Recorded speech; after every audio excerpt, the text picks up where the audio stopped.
Good morning, my brothers and sisters. Welcome to episode number 16 in the book of Deuteronomy. Today is about responding to the 5 commandments. Again, today we're only going to do 5 commandments. Phew. I'd be completely obedient and successful if all I had to deal with of the 10 commandments were just 5. Then I'd get them right. I'm joking. So we made the argument yesterday that maybe if we only had to do 5 of the 10 commandments, would we have right standing before God? Conclusion from yesterday was all of us stand before all of the 10 commandments. But for today, again, let's give you some options. Let's pick 5 and maybe the second set of 5. Which of the 5 are you interested in following? Then you'd have some success. So here they are. This is from Deuteronomy chapter 5. So I'm going to start in verse 17, which picks up with the 6th commandment.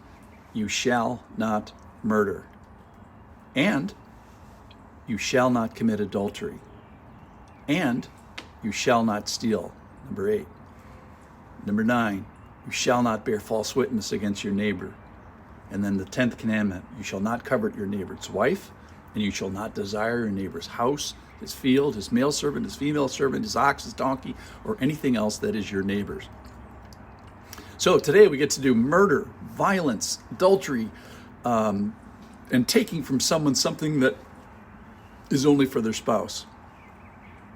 So adultery is giving to another a part of your zipper that is pledged to be given only to your spouse. So the point here is that the second definition is taking from someone else's spouse that which is only for your spouse. So those are the 2 definitions of adultery. So God has something to say about sexual purity here. He also has something to say about stealing, which by extension has to do with work and ownership and property rights and boundaries. He has something to say about false witness, which is lying, and particularly when the stakes are high. I mean, aren't the stakes always high? And then this coveting. So it's coveting another person's wife as opposed to just adultery. So there are qualities, apparently, besides her zipper that are desired to the extent that God is displaced in that new and inappropriate relationship. And that's to say nothing of the house or land or employees or car or anything else that you would spy as you peeked over the neighborhood fence. So as Jesus is described, opening up a can of worms, and we have these 5 commandments here today, the second of the 10 commandments. And then Jesus in the New Testament, as if this wasn't enough, he dials up the 5 commandments. He turbos the 5 commandments. So he says, this is in Matthew chapter 5, he doesn't come to abolish the law, but to fulfill them. So he says, not a dot of this is ever going to pass away. So he doesn't come to relax the law, but to tighten it, to tighten the screws, to make it more difficult. Here he goes in Matthew 5:21. You've heard it said here in Deuteronomy, and as well as the book of Exodus, you've heard it said to those of old, the Old Testament, you shall not murder, and whoever murders will be liable to judgment. But I say to you, so he declares himself as authoritative here, but I say to you that everyone who is angry with his brother will be liable to judgment. Whoever insults his brother will be liable to the council. It's like, wait a minute. We now don't have to go at somebody with a knife, but only your words or even your thoughts, violence of hand, violence of heart, and now violence of words. Oh, whatever. And he says, this is so grievous. Jesus says that this is so grievous that if you do this wrong, if you do this commandment and the whole thing that this commandment entails, if you do it wrong, you're liable to the hell of fire. His words, not mine. And then with adultery, he says in verse 27, you have heard it said, you shall not commit adultery. But I say to you that everyone who looks at a woman with lustful intent has already committed adultery with her in his heart. It's like, wait a minute, now you don't have to go at somebody with your zipper, but only your eyes?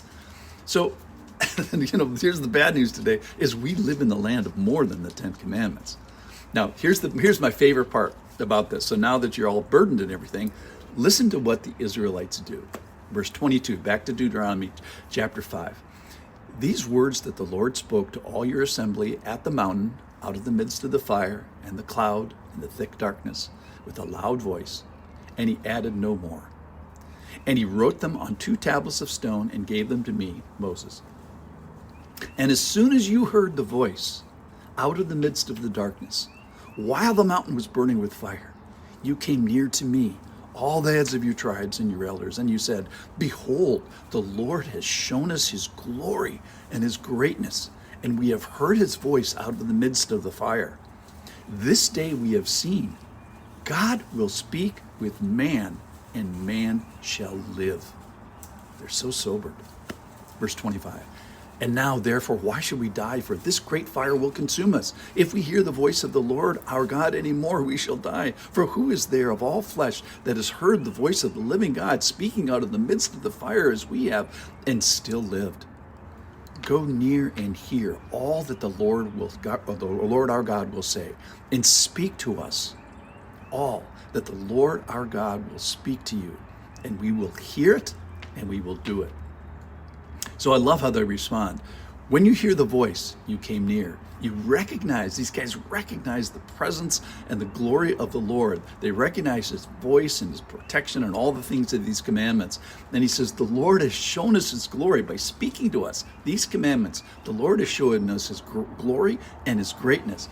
We have heard his voice out of the midst of the fire. We hear God in the evidence of his instructions. And look, we're not consumed. How did this happen? We are let in on his truths and his secrets, and the revelation has not killed us, as it should. And we're still here. So we have come near, and we hear all that the Lord has, and they pledge, we will hear it, we will do it. And oh, could that be our first response? Lord, you are near. Lord, we hear you, we see you, we are in awe before you. You should be melting us right now. But somehow only our hearts are melted before you. We wish to draw near to you as you have to us. So speak to us all that you have for us. We'll hear it and we will do it this hour. We will hear it and do it this day. May our response to murder, adultery, stealing, lying, coveting be at least half as good as our Israelite brothers and sisters. Thank you for listening.